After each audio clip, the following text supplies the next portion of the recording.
Salut chers élèves. Commençons la nouvelle leçon par la situation problème suivante. En suivant une sensibilisation aux gestes de secourisme, un élève apprend qu'un garrot pouvait provoquer la mort d'un membre.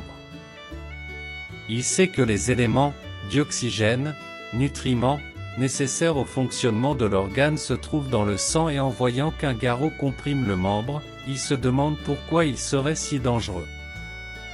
Il émet l'hypothèse qu'il faillait sûrement renouveler le sang au niveau de l'organe. Quel est donc le problème qu'on peut poser à partir de cette situation? On peut se demander comment le garrot peut provoquer la mort d'un membre. Et quelles sont donc les hypothèses que l'on peut proposer pour résoudre ce problème? On peut supposer que le garrot peut provoquer la mort d'un membre, car il empêche le renouvellement du sang autour de l'organe. Quelle stratégie on peut suivre pour résoudre le problème? Nous devons savoir quels sont les constituants de sang. Dans quel réseau circule-t-il? Quel est le rôle de sang dans le transport des gaz respiratoires et des nutriments? Comment est organisé l'appareil circulatoire? Comment notre sang est-il mis en mouvement dans notre corps? Comment le sang circule-t-il dans notre corps? Dans quel sens circule le sang dans le système circulatoire?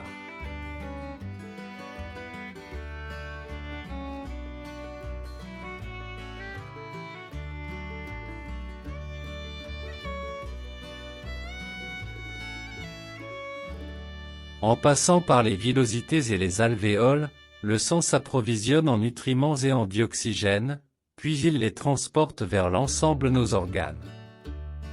Nous pouvons donc nous poser la question suivante. Comment le sang transporte les gaz respiratoires et les nutriments? Commençons par les composants sanguins. Juste en sortant de ces vaisseaux, le sang se coagule.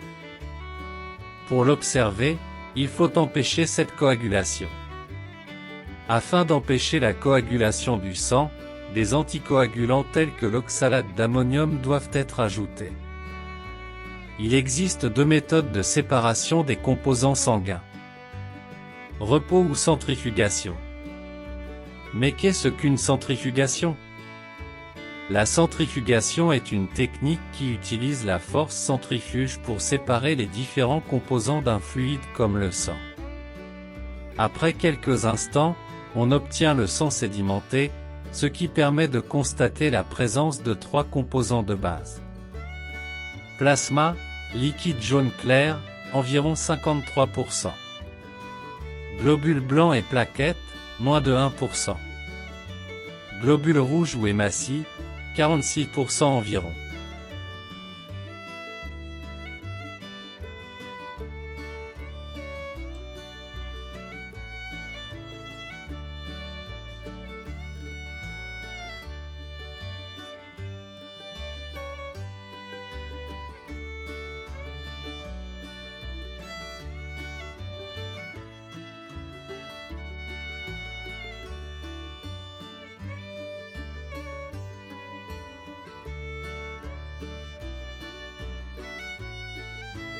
Commençons par les composants sanguins.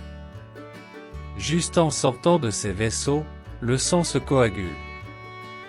Pour l'observer, il faut empêcher cette coagulation. Afin d'empêcher la coagulation du sang, des anticoagulants tels que l'oxalate d'ammonium doivent être ajoutés.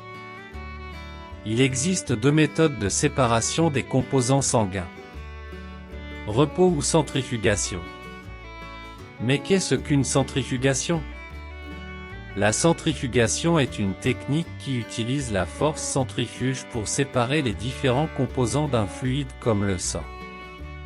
Après quelques instants, on obtient le sang sédimenté, ce qui permet de constater la présence de trois composants de base. Plasma, liquide jaune clair, environ 53%. Globules blancs et plaquettes, moins de 1%. Globules rouges ou hématies, 46% environ.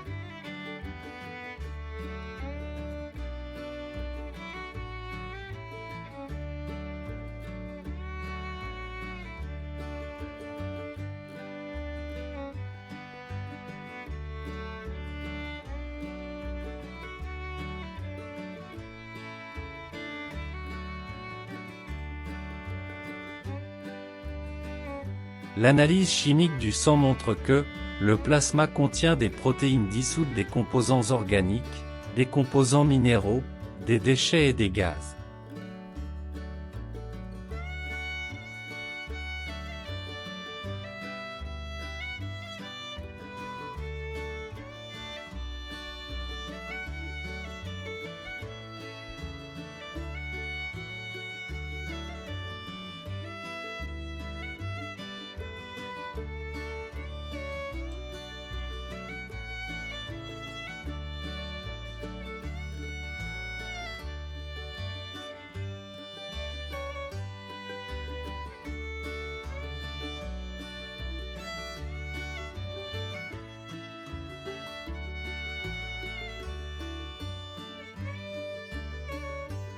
Pour observer le sang à l'aide d'un microscope, il faut préparer un frottis sanguin. Comment préparer un frottis de sang?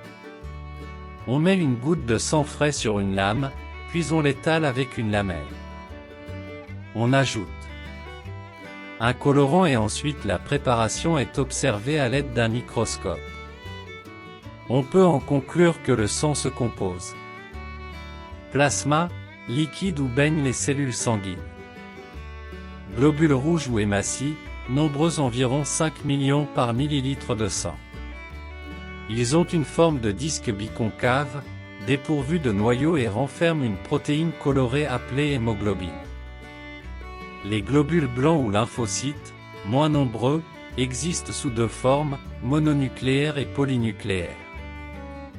Plaquettes sanguines, dont la forme est très petite, sans noyau et regroupée en amas et qui jouent un rôle dans la coagulation du sang.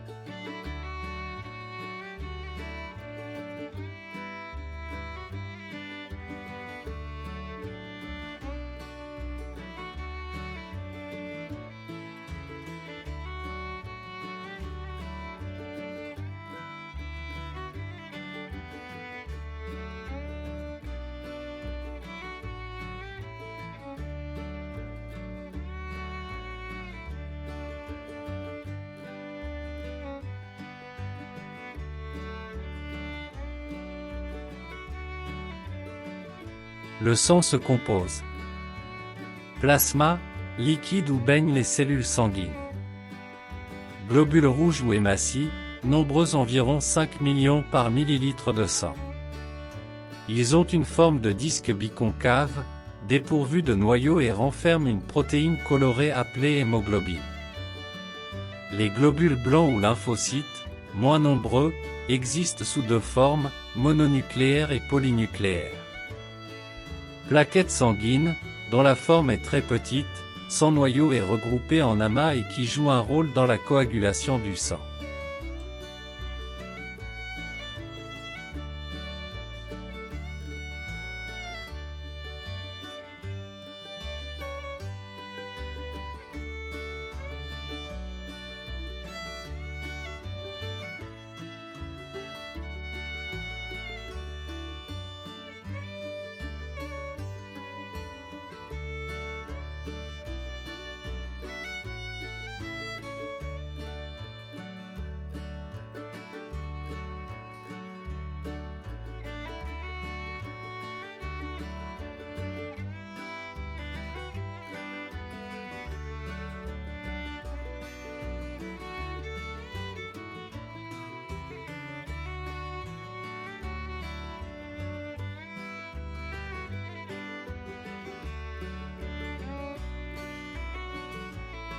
Et comment le sang transporte les gaz respiratoires et les nutriments. On sait que le sang a une couleur rouge. À quoi est due cette couleur? En fait, la couleur rouge du sang est due à la présence d'une protéine à l'intérieur des globules rouges appelée hémoglobine. Nous constatons que dans certains cas, le sang est rouge clair. Dans d'autres cas, il a une couleur rouge foncé. Pourquoi la couleur est-elle différente? On peut donc supposer que le sang interagit avec les gaz de verre. Pour vérifier cette hypothèse, on réalise les expériences suivantes. Dans la première manipulation, on étale du sang frais sur la paroi intérieure d'un ballon, au contact de l'air. Le résultat. Le sang devient rouge vif, au contact de l'air. L'explication. Le dioxygène de l'air se lie à l'hémoglobine, Hb, du sang, et le complexe oxyhémoglobine HbO2 de couleur rouge vif est formé.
Aux deuxième manipulation, on fait le vide d'air dans le ballon.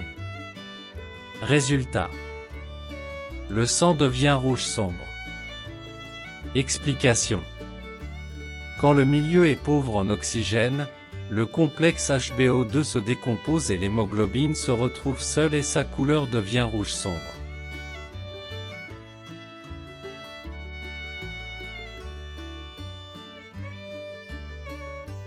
Aux troisième manipulation, on réintroduit le dioxygène dans le ballon. Résultat. Le sang est de nouveau rouge vif. Explication. De nouveau il y a de l'air, donc il y a combinaison entre Hb et O2 pour former le complexe HbO2 de couleur rouge vif. On peut donc en conclure que le sang interagit avec les gaz respiratoires. Il peut se charger et se décharger des gaz respiratoires, le dioxygène, O2, et le dioxyde de carbone, CO2, et en interagissant avec ces gaz, il prend des couleurs différentes, sang rouge vif riche en O2, et sang rouge foncé pauvre en O2.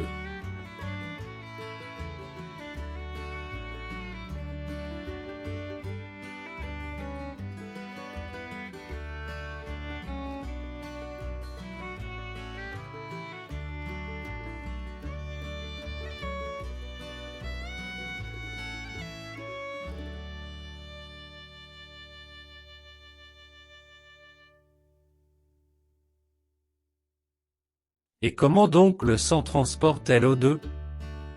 Le document ci-dessus nous montrant ce qui concerne le transport du dioxygène qu'au niveau des capillaires alvéolaires, le taux des O2 est élevé et le complexe HbO2 se forme. Et au niveau des organes, les taux des O2 sont faibles, et comme le complexe HbO2 est instable, l'O2 et l'Hb sont libérés. Donc la réaction est réversible puisqu'elle peut s'effectuer dans les deux sens.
Et comment le sang transporte le CO2? En ce qui concerne le transport du dioxyde de carbone, on constate qu'au niveau des organes, le taux de CO2 est important. Il s'associe à Hb, libre pour former le complexe HbCO2. Et au niveau des alvéoles, le taux de CO2 est faible. Il se dissocie de Hb pour passer dans l'air alvéolaire avant d'être refoulé à l'extérieur. L'hémoglobine assure le transport de 20 à 30% de CO2, selon la réaction précédente. La plupart, 60 à 70%, sont transportés sous forme de composés dissous dans le plasma, hydrogénocarbonate. 7 à 10% se dissout directement dans le plasma.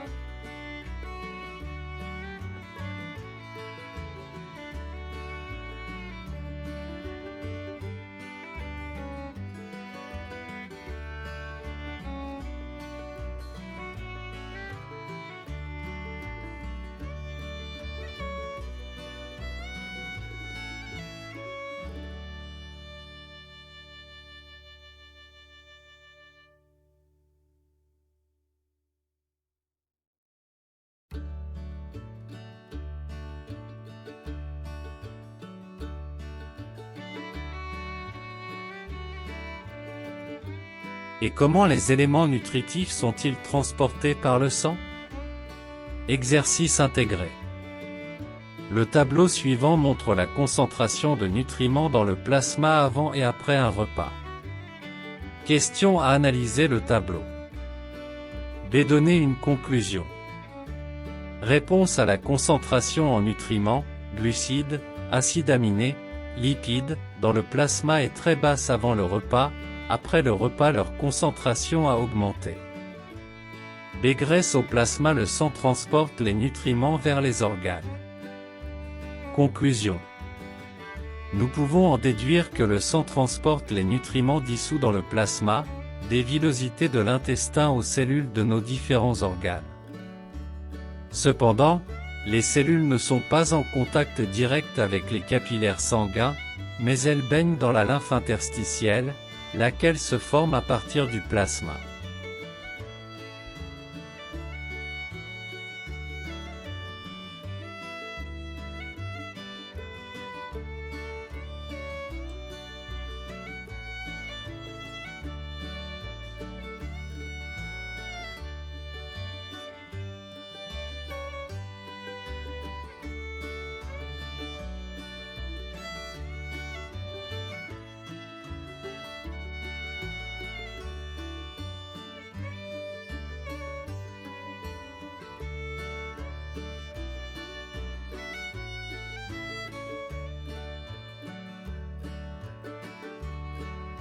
Quel rôle joue la lymphe?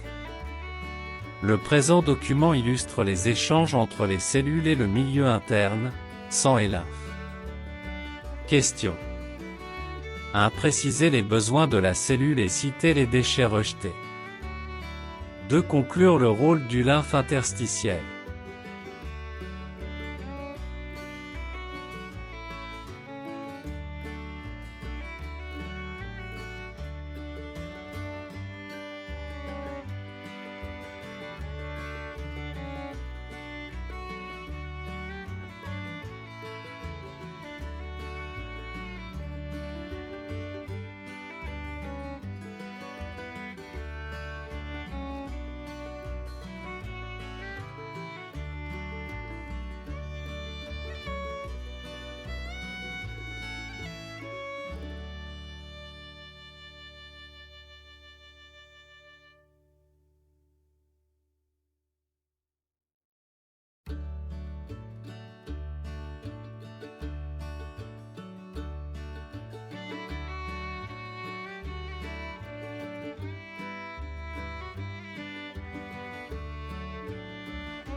Réponse. 1. Les cellules ont des besoins en nutriments et en O2. Ces déchets sont du CO2 et d'autres déchets.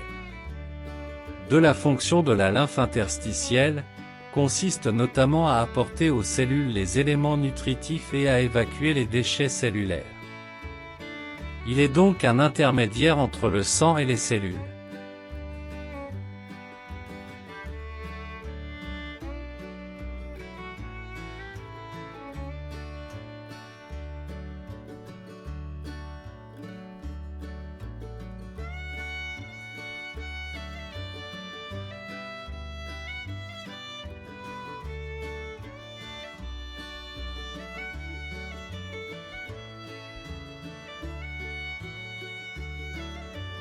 Donc sous l'effet de la pression dans les capillaires sanguins, le plasma traverse la paroi de ces capillaires, entraînant les autres constituants du sang, à l'exception des hématies et des plaquettes sanguines. La lymphe interstitielle se forme ainsi. Cette lymphe interstitielle passe à travers les capillaires lymphatiques, et elle est appelée lymphe vasculaire. Le rôle de la lymphe interstitielle est d'approvisionner les cellules en nutriments et d'évacuer les déchets cellulaires. Elle joue donc un rôle intermédiaire entre le sang et les cellules.